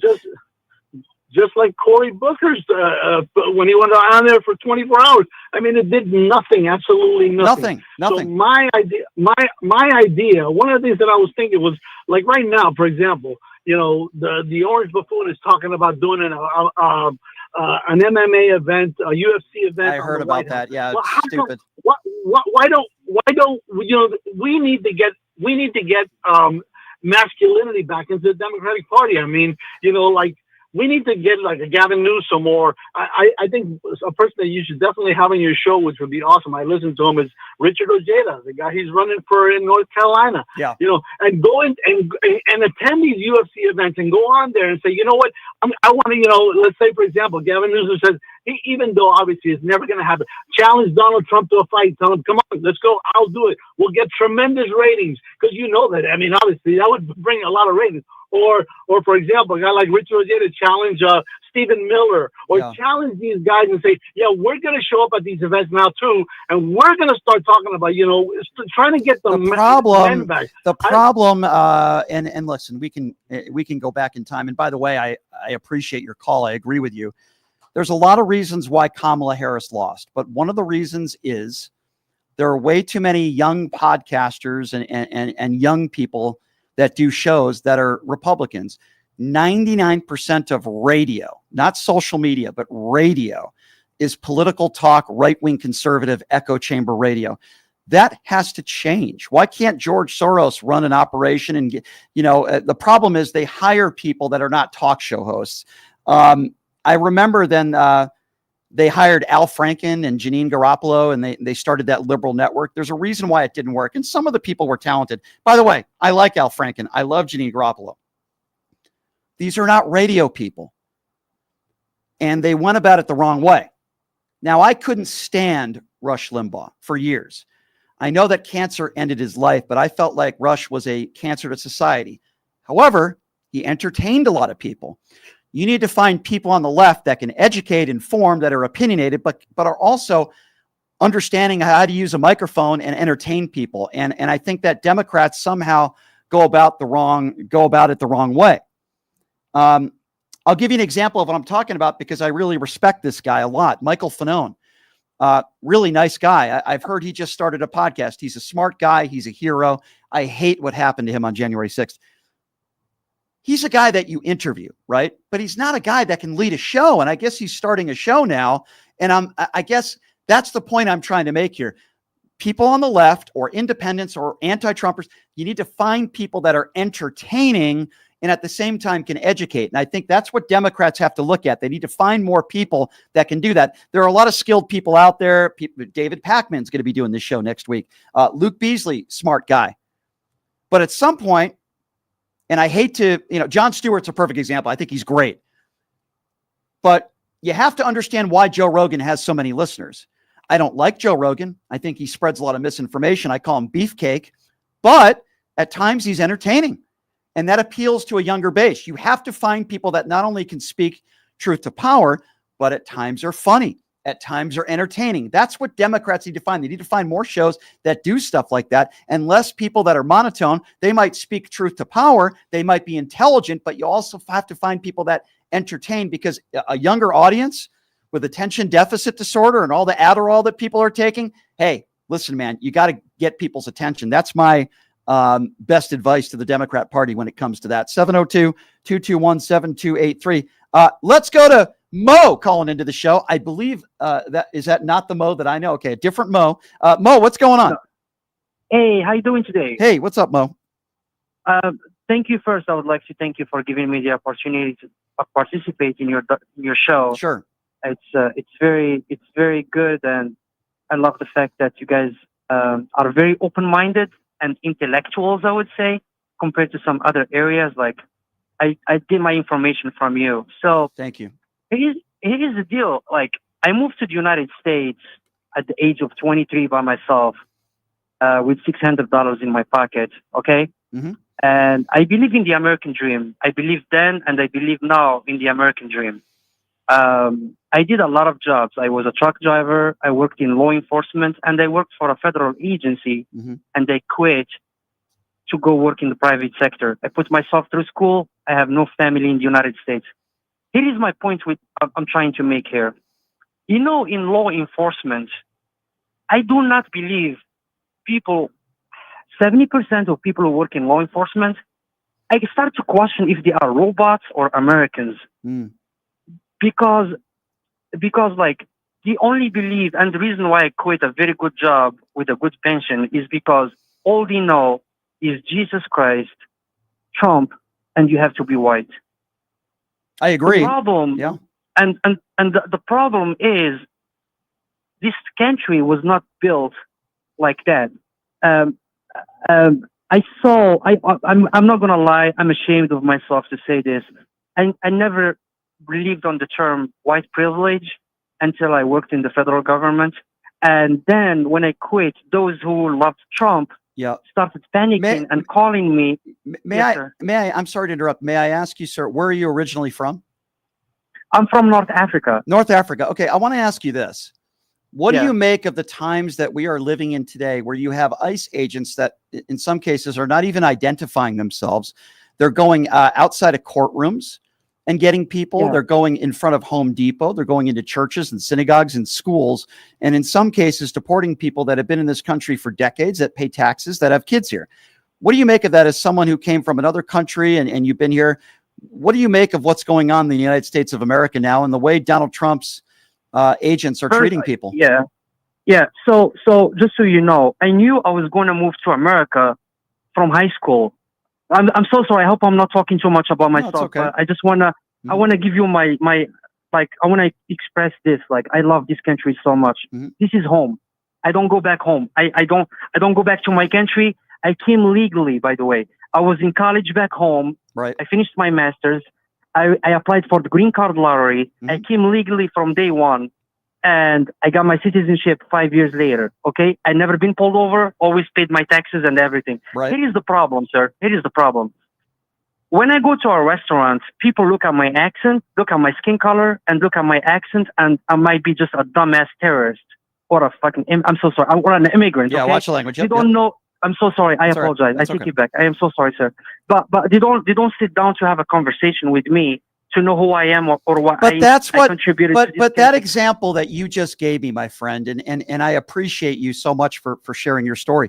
That example that you just gave me is Donald Trump's base. They judge people based on skin color, based on accent, and they put you in a certain category. You sound like an extremely intelligent man, and I'm glad you're here. But make no mistake about it.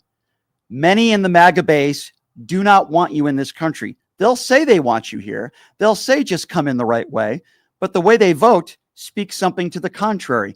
They try to make it more difficult for people like you to be naturalized, to come into this country and be a citizen. There's a reason for that, because it's not make America great again. It's make America white again. I'm so glad you're here, sir. And I'm honored that you listen to the show, and you please call back anytime and we'll continue that conversation. I appreciate you. 702-221-7283 is the number to call if you want to be a part of the conversation. Again, that's 702-221-SAVE. Let's go to Steve. Steve is next on PTL. What's up, Steve? Hey, how's it going? Good. I'm calling from Connecticut, your old state. Oh, Connecticut. All right. Yeah, that's my old stomping grounds. Yep. Yeah, I found you on YouTube, and I love watching your live. Thank you. I love watching, and you bring a lot of stuff up that is very well informative.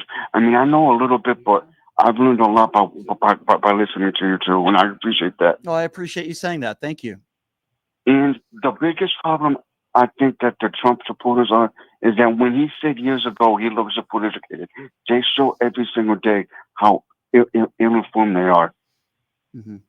Well, I think that is a common theme with a lot of people who voted for Donald Trump. And I'm never going to sit here and say that everybody who voted for Donald Trump is ill-informed. I think a lot of people that might be more informed are very selfish and only care about themselves. But the problem we have is that when you listen to right-wing echo chamber radio, Fox News, OAN Newsmax, they only give you one side of the story, and a lot of times they're lying.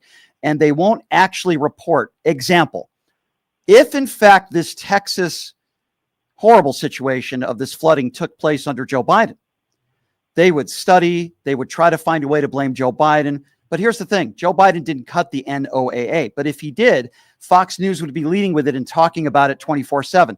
They're not going to be talking about it today. Sean Hannity and Laura Ingraham and Mark Levin and all these right-wing idiots, they're not going to be talking about how Donald Trump wants to get rid of FEMA. They're not going to be talking about how Donald Trump gutted the NOAA, just like they didn't want to talk about how Donald Trump gutted the FAA and we've had all these plane crashes.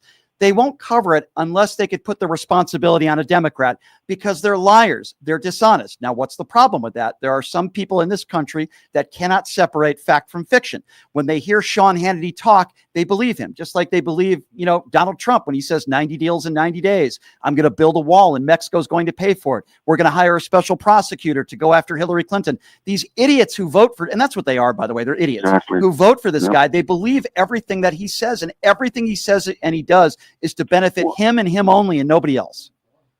Well, there's a video I saw of him saying years ago. Hello? Yeah. Yep. I'm listening. Okay. Years ago that if he ever ran for president, he would run as Republican because they're misinformed. They believe everything on Fox News is and would be terrific. He's not wrong. Yeah, no, that's true. My friend, I'm glad you're calling from Connecticut. Good to have some Connecticut peeps out there listening to the show. I'm honored and I appreciate you. It's interesting. People all over the country listen to the show.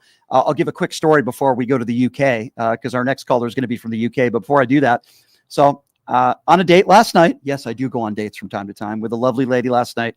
We had a great time. We had a nice dinner, and then we go to this karaoke bar. I like doing karaoke from time to time because you know what they say about karaoke. It's for people that didn't get enough attention when they were kids. Although I think I did get a lot of attention when I was a kid. But anyway, that's another story. So I'm at this karaoke bar and with my date, and this guy just comes over. He's like, "Hey, I know you from YouTube." Nice guy. The only thing that it's a little tough for me is I don't like to talk politics when I'm on like personal time usually. But he was a very nice guy. And we talked for a little while, and he said he's been listening to my YouTube, for a long time. And I always appreciate that. There's all different types of people that listen to this show. That's the way I like it. That's what I want America to be like. The people that call into this show, people from all different colors and backgrounds and from other countries. And, that's what I want this country to look like. The group of people that listen to this show, that's what I want America to look like. And these MAGA idiots that do these echo chamber shows, they never debate anybody. They're afraid to have people on that disagree with them. I prefer that, actually. But I'm so glad that my base of listeners are not all in one group of people. And that's the way I want it to be. And I enjoy when I'm out here in Las Vegas and I meet some of the listeners when I'm out at different places. Like last night, I was at a karaoke bar. It was really cool. 702-221-7283 is the number to call. We are going to go all the way to the UK, and let's go to Paul. Paul is calling in from the UK. Paul, what's going on, man? Hi there, Brian. Hi. Thanks for taking the call. Sure. Paul from the UK here. The thing I'd like to just comment on as a country that is, our country is a little bit mature when it comes to social services, shall we say. We've got the national health. We've got all sorts of assistance for people who are in trouble. And I had to take advantage of that assistance when I took custody of my 3 young children. So I'm talking about these cuts to Medicaid, which I keep hearing from these rich, entitled Republicans. They're not cutting Medicaid, they're just cutting waste, fraud and abuse. And let me tell you, from the UK, as a country much more experienced in this, that is the oldest myth in the book, that there's a lot of people on these who are taking advantage of these services who don't deserve them. It's just a myth, right? Well, that's exactly what we used to get from the Conservatives when they were a bit more right, when they were certainly right wing. Paul, that's what they do. We're cutting. Paul, isn't that what they do? Their excuse for not helping poor people or people that lose their job or people that need to put food on, their excuse is always, oh, they're lazy, just get to work. But yet they always want to, why are they so sympathetic to the richest people in this country? Why is that? Absolutely. And I can tell you from the personal experience, when you need that type of help, you need it. 99.9%. And it's humiliating to ask for it, by the way. But when you need it, it's like a last resort a lot of the time. You are not sitting there, this image of these lazy people on their bloody PlayStation, sitting there just living off the dole, living off the state. There might be 1 in a million like that, or 1 in 100,000, but it is so rare that you get people who think this is a great way to live. And a lot of these people, you're right, Paul, a lot of these people that are struggling, I would be willing to say 99% of them, they don't want to be on food stamps. They don't want to be on welfare. They want a good job that's secure. They want to be able to take care of their families. Yes. They don't want assistance from the government. Do you think they choose to live like this? Now, listen, there might be a very small percentage of people that are lazy, a very small percentage of people that don't want to get off their ass and work. But does that mean we make everybody else suffer because of a small percentage of people that might be taking advantage of the system? But you see, MAGA Republicans don't think like that. They don't have empathy. They want to take care of their rich billionaire friends, and they want everybody else to suffer. They want to own the libs. That's all they care about. You know, it's 100%. When I was out of work and I had 3 small children to look after, I was a single dad, and I had no work, and I was taking some help from the government, which, by the way, barely paid the rent. In the first 2 years, I applied for nearly 50,000 jobs. I believe it.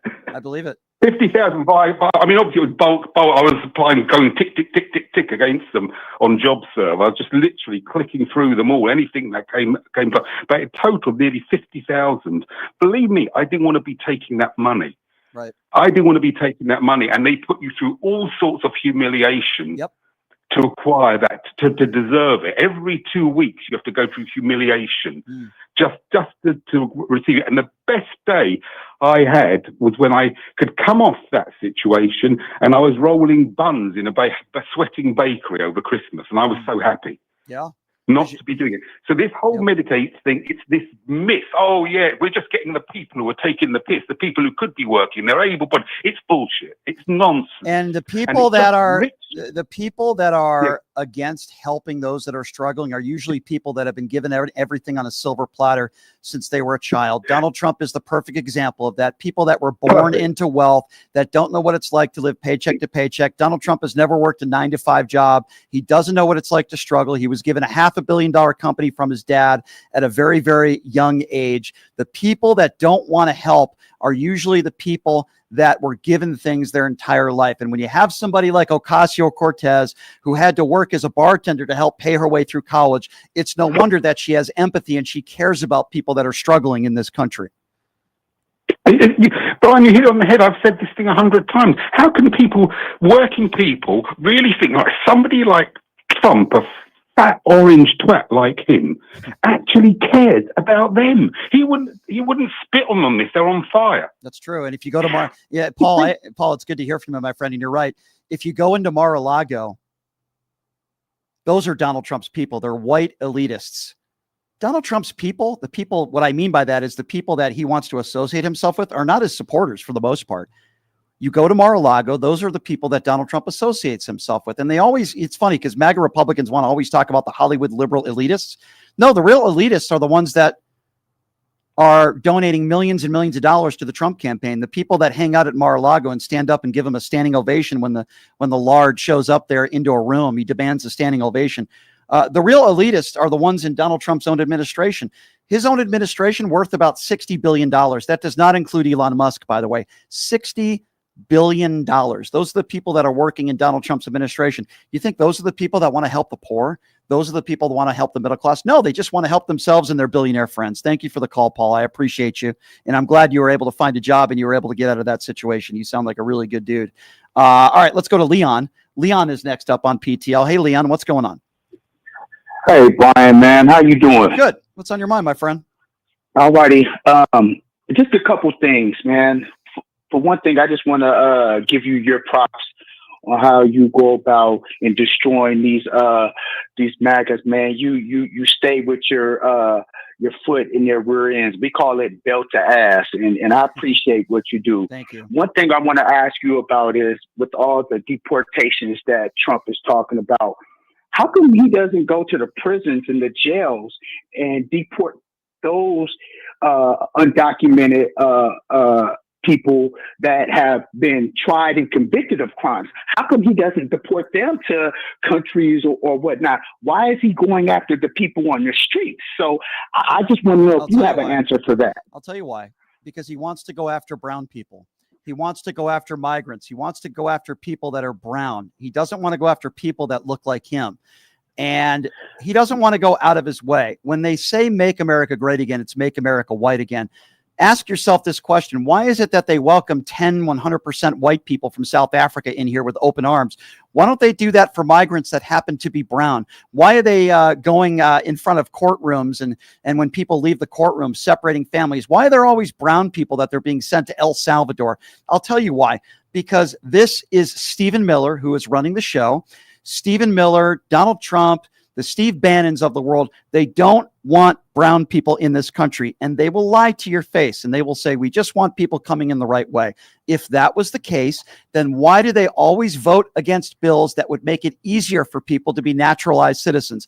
In some cases, it takes up to 10 to 15 years for people to become naturalized citizens. If Republicans wanted people to come in here the right way, then they would sit down with Democrats and make it easier for people to become naturalized citizens. The reason why, there's two reasons why they don't want to make it easier. Number one, because they know most immigrants that come into this country vote Democrat. And number two, they don't want brown people in this country because they don't want white people to be the minority. Those are the two reasons. That's nothing but facts. But then I know that you have a couple right-wing people that call and they tend to say that they're Christians and this and that and the third. But I'm just gonna read this little scripture and for them. It says, "Do not mistreat foreigners living in your country, but treat them just as you treat your own citizens. Love foreigners as you love yourselves." Yeah. So my question to those right wing Christians that call your show, what do they feel about this scripture? Because they're always talking about, they're Christians and they follow they're full of crap. The Bible. They're full of crap. I'll give you a perfect example of that. I'm not a religious person, but Jesus had something to say about treating the poor as equals. MAGA Republicans don't treat the poor as equals. Jesus had something to say about treating people as equal, regardless of sexuality or skin color.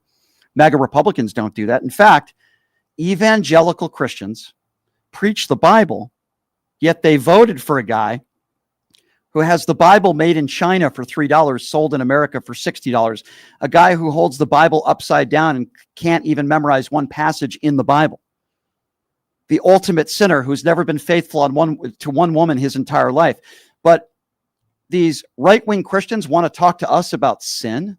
They want to talk to us about faith. They want to talk to us about praying. And meanwhile, they support a liable abuser. 25 women have come forward. They're the biggest hypocrites in the world, my friend. I appreciate your call. Let's see here. Let's go to Robert. Robert is next on PTL. Hey, Robert, what's going on? What's happening? Hey, Robert. Hey, how are you? Good. I just had a simple, a short. It has Donald Trump, since he's been in office in 2025, actually committed a crime? Well, yes. The first thing I will say is that Donald Trump has defied the Supreme Court. Donald Trump was supposed to give Congress a month's notice before implementing the things that he has done in certain circumstance. That's against the law. Donald Trump has defied our own Constitution. Any person has the right to due process. Donald Trump has decided to change the words of what's in our Constitution. So the answer is 150% yes. He has broken the law. Donald Trump has had no regard for rule of law, sir, his entire life. Ever since he started in business, he has never respected the rule of law. He certainly has never respected women. And he continues to treat our Constitution and the rule of law in that way. And the Supreme Court has given him immunity. So unfortunately, he can pretty much do whatever he wants to do. Okay, I understand 100% everything that you said. I watched you. But what I'm saying is that if he break the law, he can't be put in jail. Well, it's a very good question that you asked. And because now he's the president of the United States, right now he cannot. But I can tell you that when he leaves office, there certainly is a possibility that that could happen. And Jack Smith might have something up his sleeves. It's a very difficult thing to do. But when he leaves office, there certainly is a possibility that that could happen. But when the Supreme Court gives the president of the United States pretty much full immunity, it's almost impossible right now. 702-221-7283, the number to call. Let's go to Ray. Ray is next up on PTL. Hey, Ray. Hey, Brian. First of all, Kristi Noem, I'm not a fan of hers. She's a despicable person. She should not have that position. She doesn't know what the hell she's doing. Mm-hmm. I really want to talk to you about the NOAA cutting over 800 jobs. I live just north of Daytona Beach, 5 miles inland. I've been a resident of Florida since 1955 and been through a lot of hurricanes. Years ago, our hurricane weathermen depended on ships at sea to tell them what was going on and to predict hurricanes. Now we have this modern satellite technology and the P3 Orions that NOAA flies into the canes. I've been in a P3 Orion, not in the cane, but I see the inside. And we're getting rid of the technology. There are not according to Kristi Noem. Not according. Moving to Florida that have never experienced a hurricane, and they will not have the proper guidance. Well, I got some. You're right. I agree with everything you just said, but I want to add this. Kristi Noem lied in a press conference today, and she said that Trump is currently upgrading the technology of the National Weather Service. I want to repeat this. There is zero evidence that that is true. Zero. In fact, it's the opposite, sir. So you're absolutely right. Kristi Noem and the Trump administration have defunded the National Weather Service. And what they're saying is that they're trying to upgrade the technology. No, they're trying to upgrade crocodile Alcatraz or whatever they're calling it, alligator Alcatraz. Thank you for the call, sir. Let's go to Brett. Brett is next up on PTL. Hey, Brett, what's going on? Hey, what's happening, Brian? Hey, I was just thinking, all this talk about impeachment. And, yeah, I know currently how it is that it would be impossible to impeach him and it would be a waste of time. But, I mean, the midterms are coming up, and if the midterms go the way that we hope it should go, then it would actually be possible to impeach him, no? Yeah, but what good is that going to do, though, if we do impeach him? He's not going to leave office. Well, he could actually... Yeah, he would leave office. Yeah, if he had the House and Senate, right? I understand, but I just feel like it's a slippery slope. He was impeached twice already. I think focus on the midterms. I'm with you. Let's take one thing at a time. Let's see how those midterms go. I get it, Brian, but we didn't have Congress then. We didn't have Congress. If we have Congress, I hear what you're saying. Trump's out of there. I understand what you're saying. I wish that would happen. I just think it's a stretch, and then we're going to wait until the 2026 midterms, and then J.D. Vance takes over. You know, I mean, no, well, yeah. Unfortunately, yeah, I'd rather have J.D. Vance. I think he had some scruples. Okay, I hear what you're saying. Somewhat of a moral compass.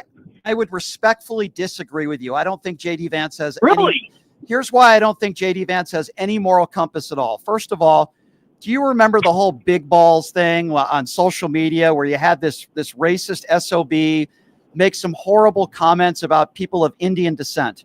J.D. Vance's wife is from Indian descent. J.D. Vance was one of the first people that said, give this guy a second chance. He's despicable. He made up the lies about they're eating the cats and the dogs. He's a scumbag. I know that. I don't think he has any moral compass at all. He said that Donald Trump is going to be the next mustache man. I just think there are better things that we can be focused on. I know it's a pipe dream to say impeach Donald Trump, let J.D. Vance take over. I just think J.D. Vance is just as bad, maybe even worse. But I hear what you're saying, my friend. We're on the same team here. I just think there are better things that we can accomplish than that. Let's see. Let's go to Dave. Dave is next on PTL. What's up, Dave? Hi, Brian. How are you? Hey, good. Hey, going back to religious issues, okay? I'd like to make this statement, okay? That Trump and the 6-3 majority on the Supreme Court and a Republican-dominated Congress occurred because of one simple issue. abortion. Yeah. And you want to talk about right-wing Christians, they wouldn't have cared if it was Satan who was running for president, because if Satan said, I'm against abortion, they would have voted for him.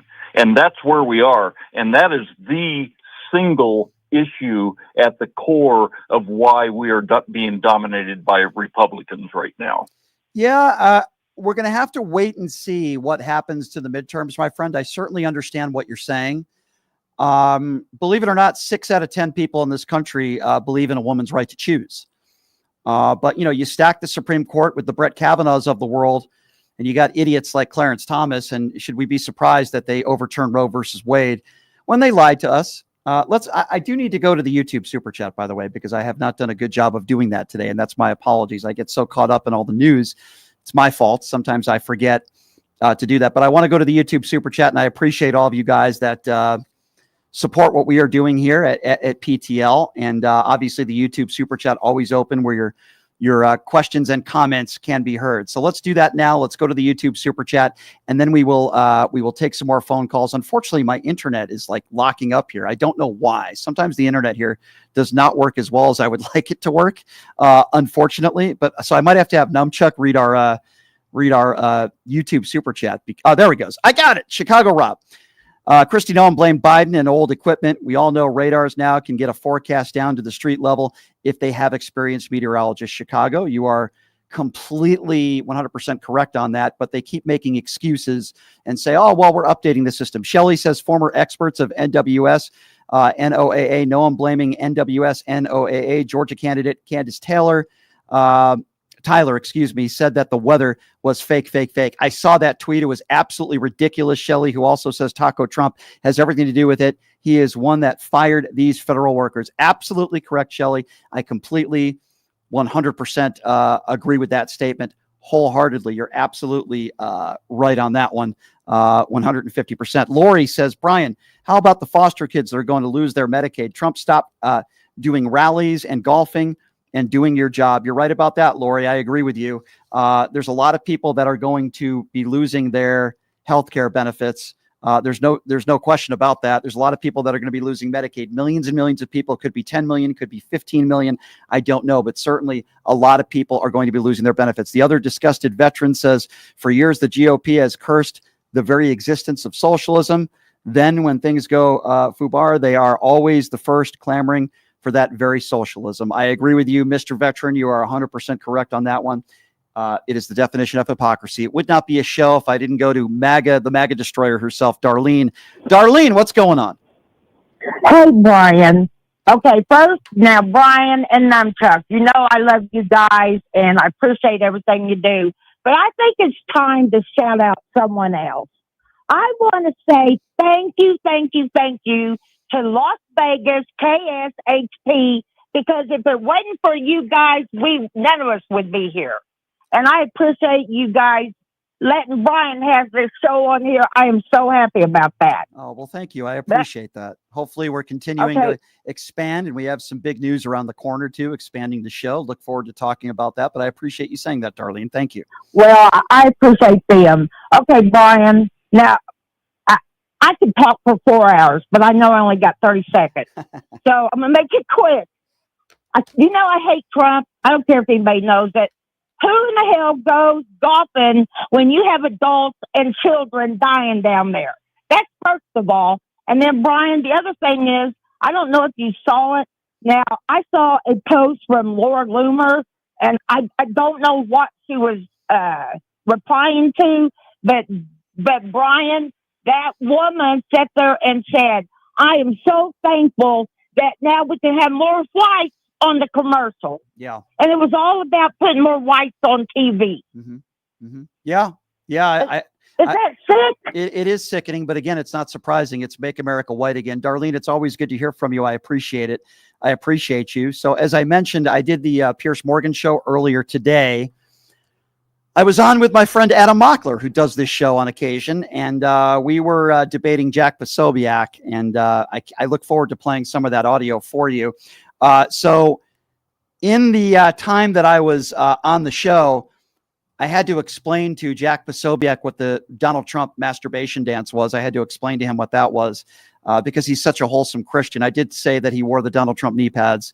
And I did say I detected the BS MAGA detector every single time Jack moved his lips. So it was fun. We had a good time. So we'll play some of that for you tomorrow. Robbie Roadsteamer is going to be joining us tomorrow. Now, Robbie is a MAGA, I guess you could call prankster. He's very, very funny. And Robbie Roadsteamer is going to be joining us on the show tomorrow. He goes all over the country pranking MAGA.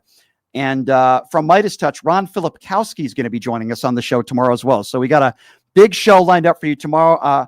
Ryan Shedd is going to be joining us on the show Wednesday, and some more special guests lined up for the rest of the week. David Pakman's scheduled a day for him next week for coming on. But I guess my Pierce Morgan appearance will probably be airing tomorrow. So I have to wait until they air it before I play the clips. That's fair. That's how it works. But it's going to be fun. So we'll definitely play that for you. And this is an independently owned radio show. So we rely on good people like you to support what we do here and keep the lights on. How can you help? Go to my website, pushingthelimits.live. That's pushingthelimits.live. You go to my website. We sell PTL merchandise on there in the shopping section, but you could also make donations once a month. Doesn't matter what it is.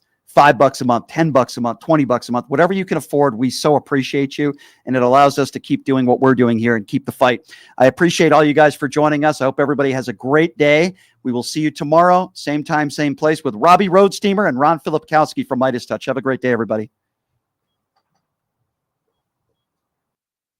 Hey, everybody. Are you struggling to find a pizza place that reminds you of Brooklyn?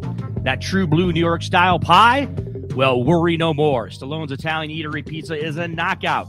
We're located at 467 East Silverado Ranch Boulevard. Just